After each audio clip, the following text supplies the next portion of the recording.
कल्पना कीजिए, आप एक टाइम मशीन में बैठे हैं और समय का कांटा पीछे की ओर घूम रहा है। 100 साल, 1000 साल, 1,00,000 साल और पीछे। हम पहुंच चुके हैं आज से 6.6 करोड़ साल पहले। यह वह दौर है जिसे वैज्ञानिक क्रीटेशियस काल, क्रीटेशियस पीरियड कहते हैं। यहाँ की हवा आज के मुकाबले कहीं ज्यादा गर्म है, नमी से भरी हुई और ऑक्सीजन से लदी हुई। यहाँ न तो कोई देश है, न कोई नक्शा और न ही इंसान की बनाई कोई दीवार। यहाँ सिर्फ एक ही नियम चलता है, ताकत। और ताकत का दूसरा नाम है डायनासोर।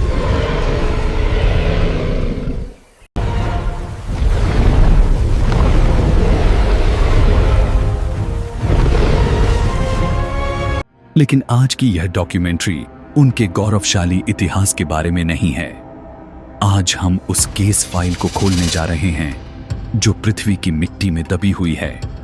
यह कहानी है उस एक दिन की, उस एक पल की जिसने 16 करोड़ साल पुराने साम्राज्य को मिट्टी में मिला दिया।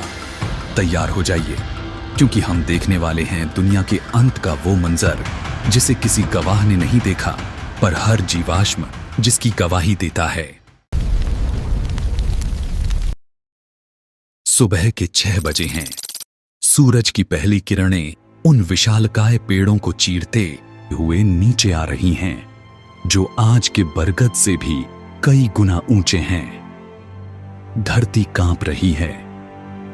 यह कंपन किसी भूकंप का नहीं, बल्कि एक सौरोपॉड के चलने की आहट है। 10 मंजिला इमारत जितना ऊंचा यह जीव जब अपनी लंबी गर्दन हिलाता है तो मानो आसमान डोलने लगता है। नदी के किनारे ट्राइसेराटोप्स का एक झुंड खड़ा है। ये जीव सिर्फ जानवर नहीं थे, इनकी अपनी एक सामाजिक व्यवस्था थी।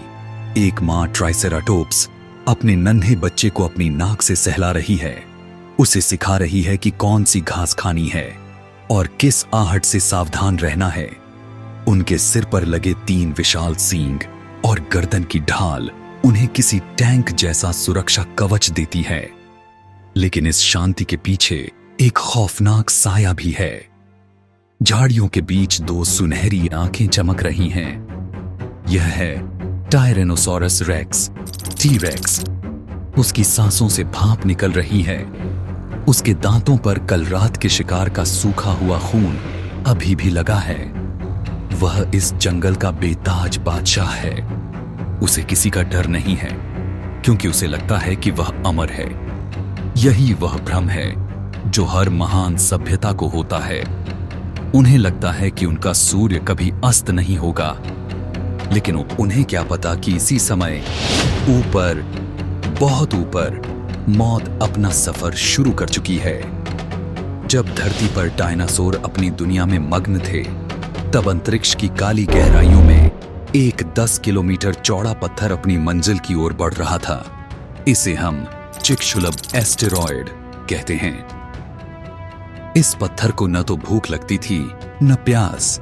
इसकी न कोई भावना थी, न कोई लक्ष्य, सिवाय इसके कि यह सीधा पृथ्वी की ओर आ रहा था। इसकी रफ्तार थी 70,000 किलोमीटर प्रति घंटा, यानी बंदूक की गोली से भी 20 गुना तेज। जैसे ही इसने पृथ्वी के वायुमंडल में प्रवेश किया, हवा की परतें इसे रोकने की कोशिश करने लगीं। लेकिन यह इतना विशाल था कि घर्षण, फ्रिक्शन की वजह से यह एक दहकते हुए सूरज में बदल गया। आसमान में एक नहीं, 2 सूरज दिखाई देने लगे। जो डायनासोर 2000 किलोमीटर दूर भी खड़े थे, उनकी आंखें उस भयानक रोशनी से पल भर में जल गईं। जानवर इधर उधर भागने लगे, लेकिन उन्हें नहीं पता था कि वे मौत से नहीं भाग सकते। समय सुबह के 10:15 बजे। स्थान मैक्सिको का युकातान प्रायद्वीप। वह चट्टान समुद्र की गहराई को चीरती हुई सीधे जमीन की पपड़ी से टकराई। धमाका इतना जोरदार था कि उसने पृथ्वी के इतिहास को 2 हिस्सों में बांट दिया। टक्कर की ताकत 100 ट्रिलियन टन TNT के बराबर थी। अगर हम आज के सारे परमाणु बमों को एक साथ मिला दें तो भी इस धमाके की बराबरी नहीं कर पाएंगे। टक्कर के पहले ही सेकंड में प्रभाव स्थल के आसपास हजारों किलोमीटर तक का सारा जीवन भाप बन गया। समुद्र का पानी उबलने लगा, जमीन की पपड़ी किसी कपड़े की तरह फट गई और अरबों टन मलबा, धूल और पिघली हुई चट्टानें अंतरिक्ष की ओर उछल गईं। पृथ्वी के सीने में 180 किलोमीटर चौड़ा और 20 किलोमीटर गहरा एक जख्म हो गया। इसे आज हम चिकशुलप क्रेटर कहते हैं, लेकिन यह तो सिर्फ शुरुआत थी। असली तबाही तो अब आने वाली थी। धमाके के कुछ ही मिनटों बाद अंतरिक्ष में उछला हुआ मलबा वापस धरती पर गिरने लगा, लेकिन गुरुत्वाकर्षण ने उन्हें दहकते हुए अंगारों में बदल दिया था। पूरे ग्रह पर आग की बारिश होने लगी। एक तरफ आकाश से मौत बरस रही थी, तो दूसरी तरफ समुद्र पागल हो उठा था। 1000 फीट ऊंची सुनामी की लहरें, जो किसी पहाड़ से भी ऊंची थीं, हजारों किलोमीटर अंदर तक जमीन को निगलने लगीं। जो जीव धमाके से बच गए थे, वे इन लहरों में समा गए। हवा का तापमान 200 डिग्री सेल्सियस तक पहुंच गया। कल्पना कीजिए, आप एक जलते हुए ओवन के अंदर बंद हैं। जंगल धू धू कर जलने लगे। दुनिया भर के पेड़ पौधे राख में तब्दील हो गए।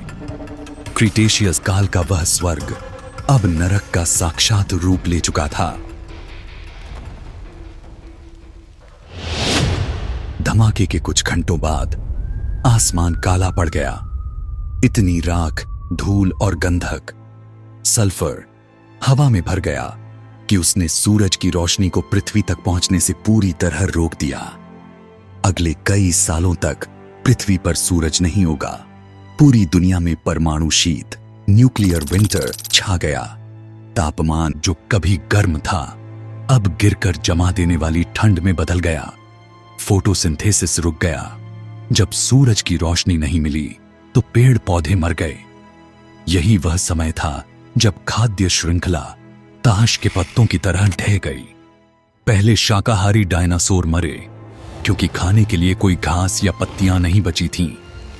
ट्राइसेराटोप्स और एडमोंटोसोरस के कंकाल अब उन मैदानों में पड़े थे जहां वे कभी खेलते थे। जब शाकाहारी मर गए, तो मांसाहारियों की बारी आई। महान टीरेक्स, जो कभी किसी से नहीं डरता था, अब भूख से तड़प रहा था। वह मरे हुए डायनासोरों को खाने लगा, सड़ी हुई लाशों पर जिंदा रहने की कोशिश करने लगा, लेकिन उसके विशाल शरीर को बहुत ऊर्जा चाहिए थी। अंत में वह भी हार गया। जमीन का राजा अब मिट्टी का हिस्सा बन चुका था। जब बड़े बड़े दिग्गज मौत की नींद सो रहे थे, तब एक नन्हा सा जीव जमीन के अंदर बिलों में छिपा हुआ था। यह हमारे पूर्वज थे, शुरुआती स्तनधारी मैमल्स। वे चूहे जैसे दिखते थे, लेकिन वे ही इस दुनिया के असली हीरो साबित हुए। वे छोटे थे, इसलिए उन्हें बहुत कम खाने की जरूरत थी।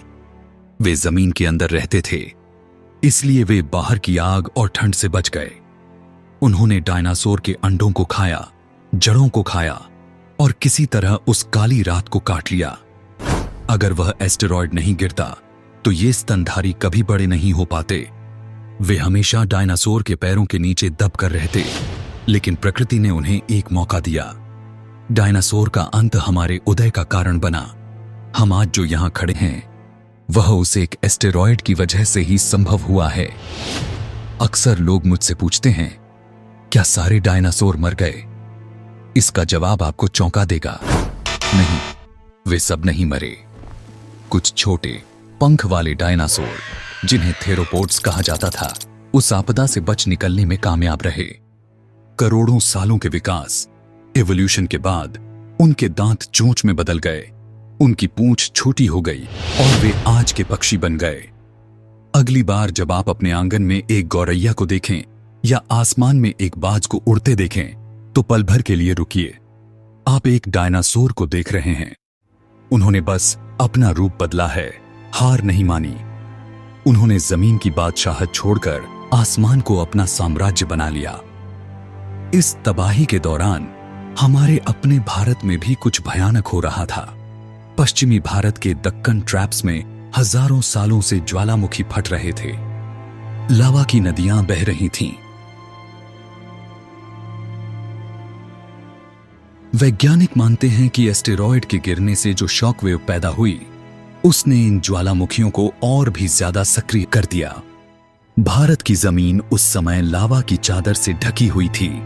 यहां रहने वाले राजासोरस जैसे डायनासोरों को दोहरी मार झेलनी पड़ी। ऊपर से आग की बारिश और नीचे से दहकता हुआ लावा। हमारा देश उस समय उस विशाल तबाही का केंद्र बिंदु था। आज करोड़ों साल बाद हम उनकी हड्डियों को खोद कर निकालते हैं। हम उन्हें म्यूजियम में सजाते हैं और उनकी विशालता को देखकर हैरान होते हैं। लेकिन हमें यह नहीं भूलना चाहिए कि वे हमसे बहुत ज्यादा सफल थे। उन्होंने इस धरती पर 16 करोड़ साल राज किया, जबकि हमें आए हुए अभी कुछ लाख साल ही हुए हैं। डायनासोर की कहानी हमें एक चेतावनी देती है। कोई भी प्रजाति, चाहे वह कितनी भी ताकतवर क्यों न हो, प्रकृति के एक झटके से मिट सकती है। हम आज जलवायु परिवर्तन, क्लाइमेट चेंज और प्रदूषण जैसी समस्याओं से जूझ रहे हैं। क्या हम डायनासोर की तरह ही अपनी सभ्यता का अंत कर देंगे, या हम उनके इतिहास से कुछ सीखेंगे? डायनासोर की आवाजें अब केवल हमारी कल्पनाओं में गूंजती हैं। उनकी दुनिया खत्म हो चुकी है, लेकिन उनकी कहानी हमेशा के लिए अमर है। पृथ्वी ने एक युग खोया ताकि दूसरे युग का जन्म हो सके। डायनासोर मरे ताकि इंसान पैदा हो सके। यही कुदरत का न्याय है। उम्मीद है कि इस केस फाइल ने आपको उस प्राचीन दुनिया के करीब पहुंचाया होगा। अगर आप चाहते हैं कि मैं ऐसे ही और भी रहस्यमयी सफरों पर आपको ले चलूं, तो जुड़े रहिए हमारे साथ। अगली बार हम देखेंगे कि अगर इंसान इस धरती से गायब हो जाए तो क्या होगा। तब तक के लिए अपनी धरती का ख्याल रखें और इसके इतिहास का सम्मान करें।